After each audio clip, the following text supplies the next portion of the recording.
coming through from the governor that makes the, kind of makes a lot of what you're doing ECD secret, and we're concerned about that. There's there's an attack on the TEAM Act out there. Tell me that the TEAM Act coming through, which strips good employees of what job protection they have.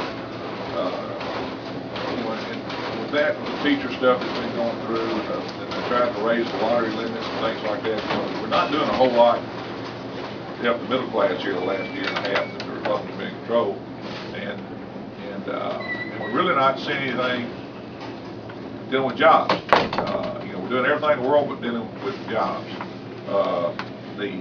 And every time we try to put a jobs bill through, it gets killed in subcommittee. So well, we got some real concerns about that, and we just we're going to start trying to point out as we go forward this year when our bills are which we believe are legitimate jobs bills that would actually generate jobs here in Tennessee. We're going to start pointing out as they start trying to move through committee and they get killed. We're going to start pointing it out more and making you guys aware of it. But we really haven't seen much that's come through under this administration or the Republican-controlled House and Senate that actually deals with jobs.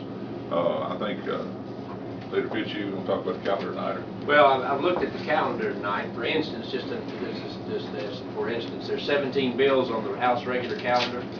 Best I can figure, possibly 2 have to do with jobs. One of them is filed by Chairman Harrison, and it's the $400 million hospital tax, which I would assume would certainly save some jobs. And the other one's filed by Democrat John Mark Wendell, which is, best I can figure, it might add a private coon dog trainer in Morgan County.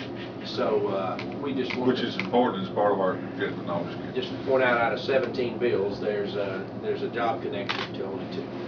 And one of them comes from the Democrats. So we're really concerned about that, and jobs are what this is about. And we we just haven't really seen anything for the average working person in Tennessee out there this time. We're constantly attacking their ability to cover damages when they get hurt on the job or get mistreated in some way.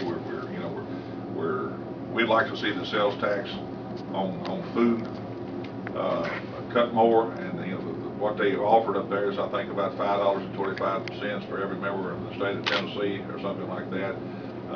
Every citizen in Tennessee.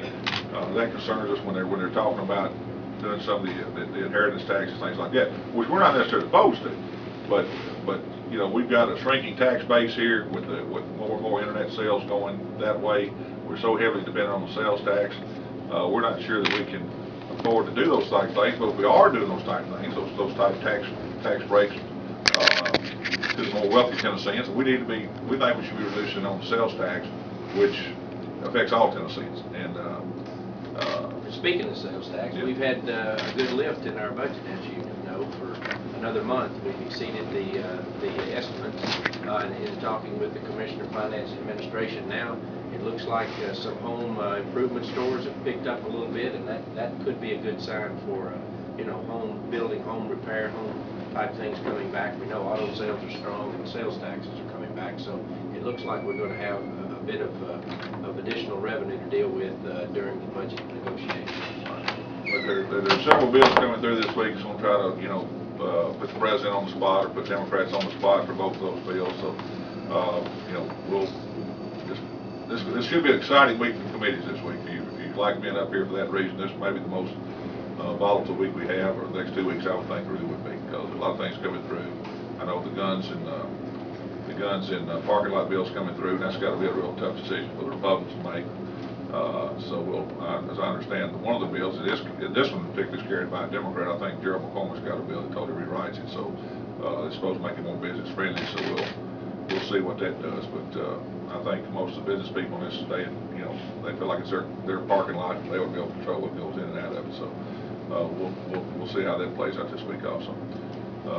You've carefully not stated a position on that.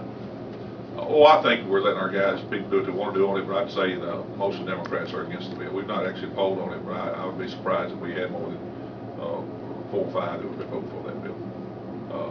But we've not. It's not a bill we're making a stance on. I think just fundamentally, I think that because the next step is they keep reaching for more and more. The next step is to be able to if you do that, the next step is be able to carry your pistol on you while you're in the plant. It's just, you know, and we just keep reaching further and further, and you know, some people feel like they have the right to you know, carry a gun if they want to, and I'm a life member of the NRA.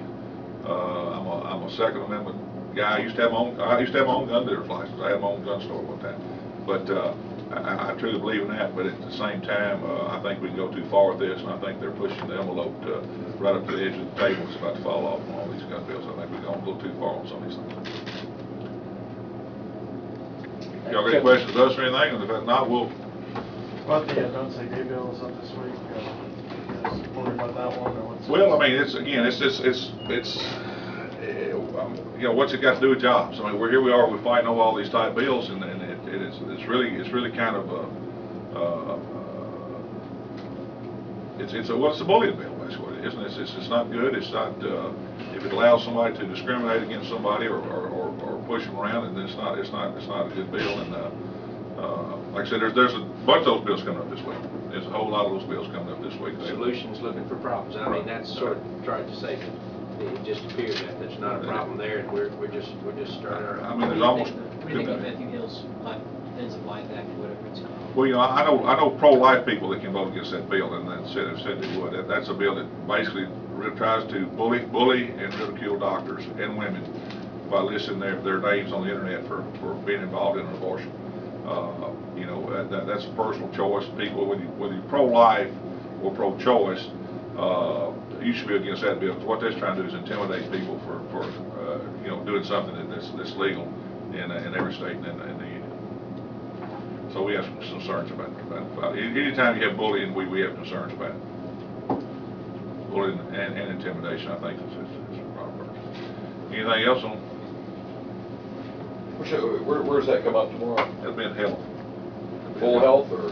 So it'll be in full health tomorrow. And I think it's also got a contraception bill up in there too, and health tomorrow. Health should be that's Wednesday. Wednesday health should be probably a pretty good committee to set into this coming week. What's the contraception? It mirrors what I think some of the people are trying to do about what Obama's done with the churches and everything.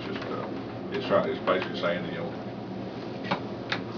that they're wrong. Is this one of those bills you think is meant to embarrass the president?